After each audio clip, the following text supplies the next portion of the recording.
Good morning, guys. I was bringing you the update of Aiden Fucci. The video of his mom apparently washing the blood out of his jeans has been released. So let's just take a look at that really quick, and we're going to just step through. Let me get it. So there's a video. You see her. I see there's a lot of toys. So that means there's a young kid there. So you see her in the bathroom, and she appears to have the jeans in her hands. And this is from the home surveillance system in their house. And it seems to show her, um, washing the blood out of Aiden's jeans. So the problem I'm having with this is that was not really a problem.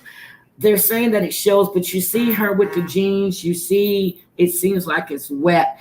I'm just looking at all these toys. So if you remember Aiden Take the Fossey one question from the most killed, interesting I'm guy. sorry, let me turn this off. He's being accused and held as an adult, where he's been charged and has held as an adult for the May 9th stabbing of Tristan Bailey. He stabbed her 114 times, and it was so bad that the knife actually broke off in her head.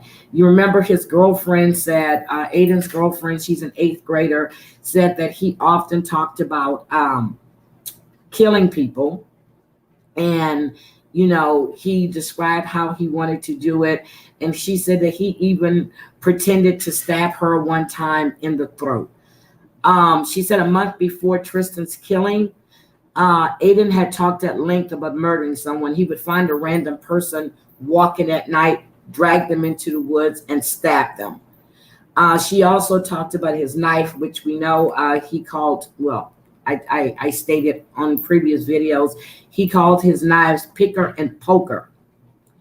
And he had left the one he called picker at his girlfriend's house.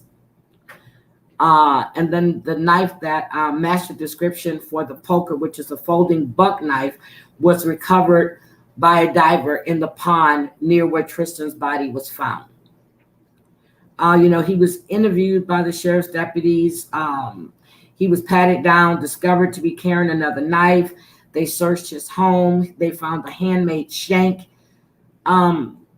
He's also being called by his classmates a numb kid.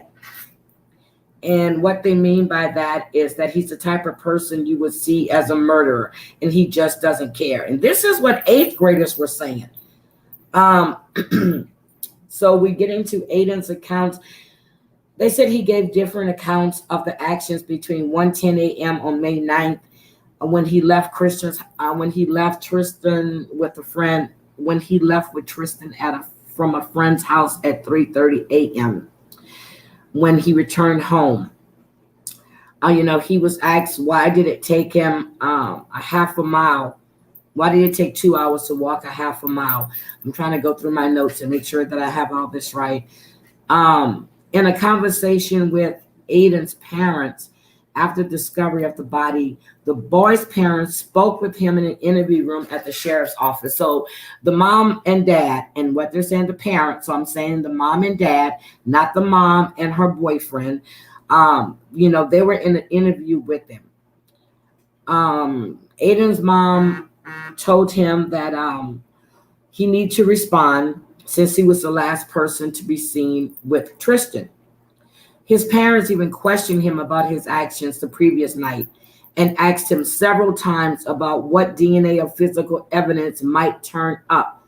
Both advised him to find his story and stick to it. This is what the sheriff is saying. That they told their son. Now, if you were at the police station with your son, he's being questioned. But then, as we see from your own home surveillance system, we see you washing out jeans that supposedly Aiden had on that night. And now they're getting into the part where they said, it was reported earlier that he had been taken in for questioning, and Aiden's mother had hand washed a pair of her son's jeans. She was arrested and charged with tampering with evidence. So during their conversation, they were in a recorded interview room. Aiden told his mom that he was wearing jeans the night before. She asked him if there was anything on them and clarified in the whisper, blood. She then suggested to him that he had been wearing khakis rather than the jeans and added, right?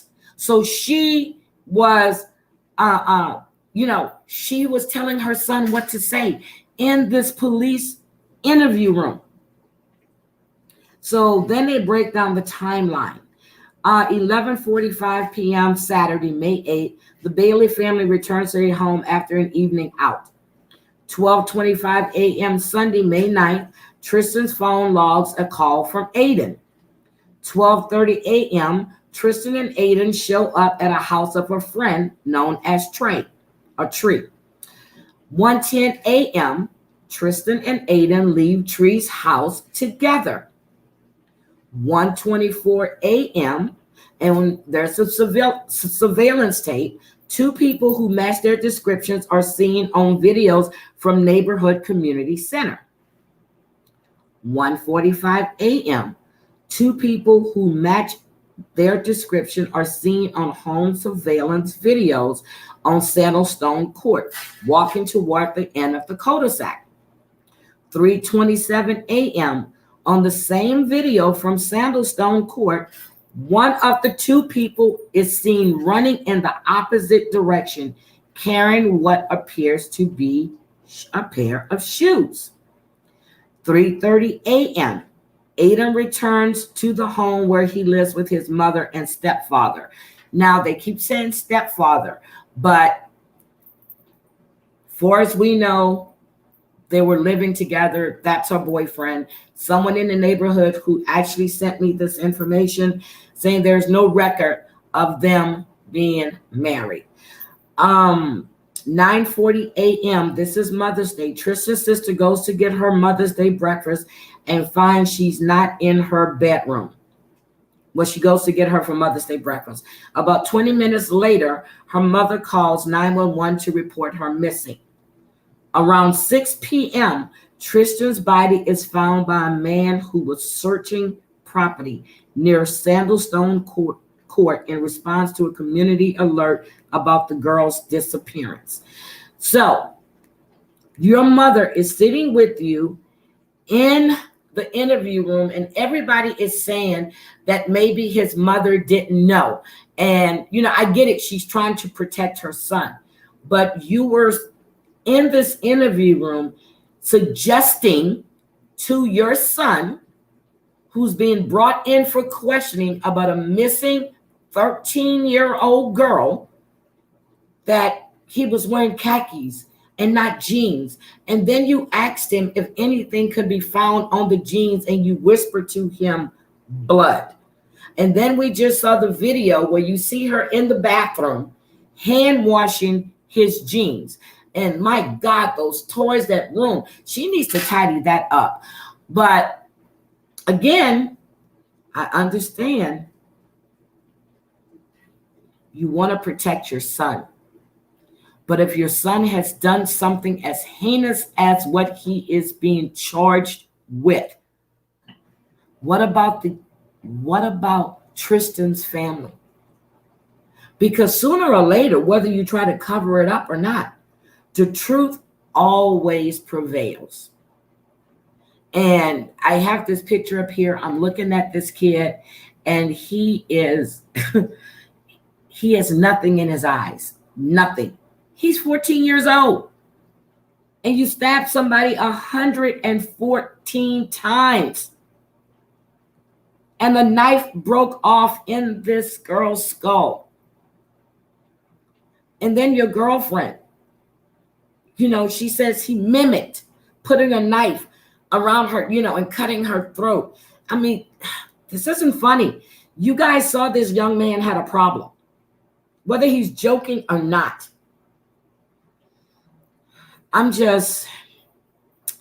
is the update on Tristan Bailey's alleged killer, Aiden Fucci. he is still held without bail. Do I think he deserves to be charged as an adult? Hell yes.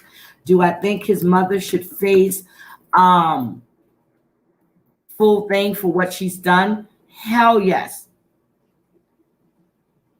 But then he says that, then he changed the story. At one point, he said that he pushed her because she touched his penis. That's what he said. He pushed her because she touched his penis. So when they say his stories have changed several times, they have. And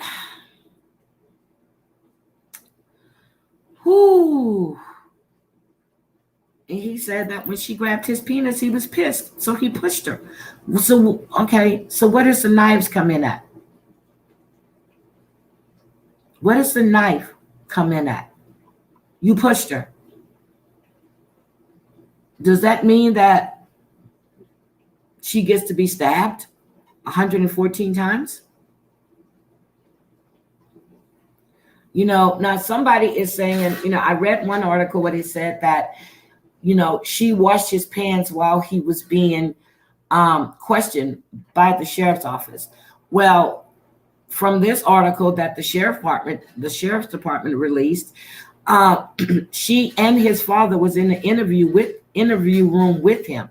So that means that she washed those jeans after that interview.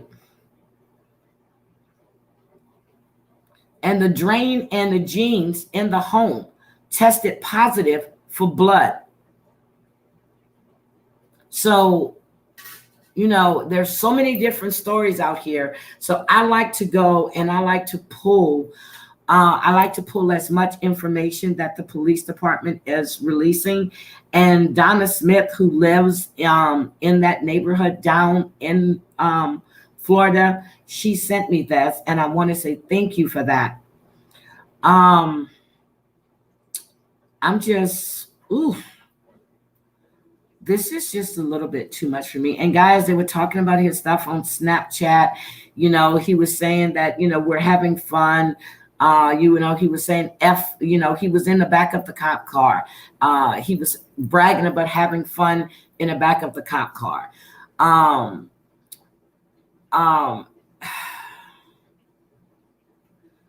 He made fun about, not made fun, but he said, does anybody know where Tristan is? He knew full well what he did to her. So, and then they found all of these violent things in his notebook in his home.